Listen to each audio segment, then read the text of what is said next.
And I tried hard to be proud of my service, but all I could feel was shame.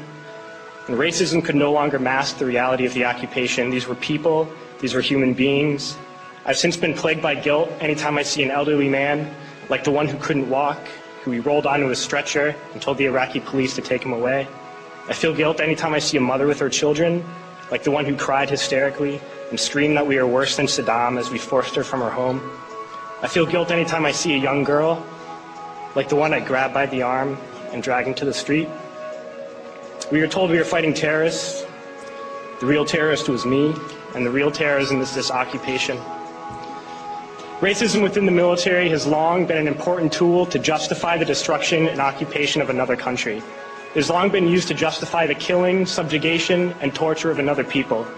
Racism is a vital weapon employed by this government. It is a more important weapon than a rifle, a tank, a bomber, or a battleship. It is more destructive than an artillery shell, or a bunker buster, or a Tomahawk missile. While all those weapons are created and owned by this government, they are harmless without people willing to use them.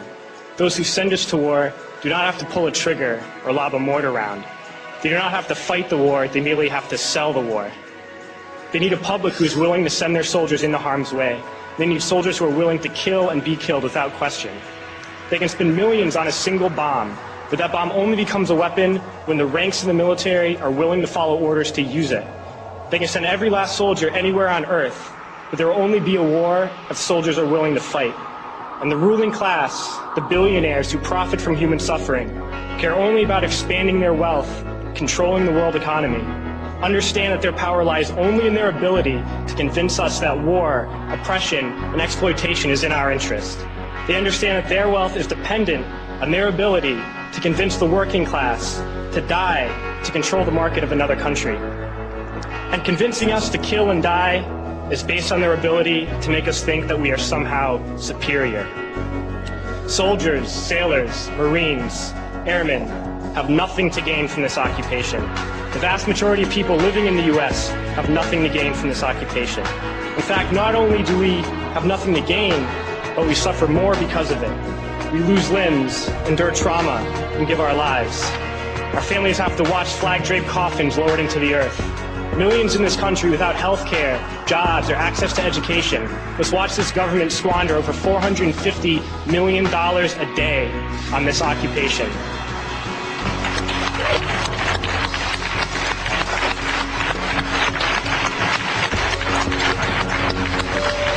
Poor and working people in this country are sent to kill poor and working people in another country to make the rich richer.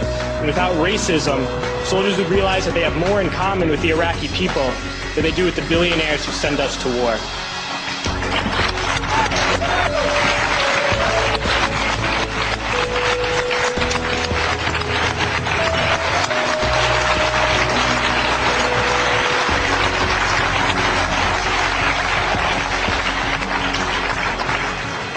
I threw families onto the street in Iraq, only to come home and find families thrown onto the street in this country, in this tragic and unnecessary foreclosure crisis. We need to wake up and realize that our real enemies are not in some distant land. They're not people whose names we don't know and cultures we don't understand. The enemy is people we know very well and people we can identify. The enemy is a system that wages war when it's profitable. The enemy is the CEOs who lay us off from our jobs when it's profitable. It's the insurance companies who deny us health care when it's profitable. It's the banks who take away our homes when it's profitable.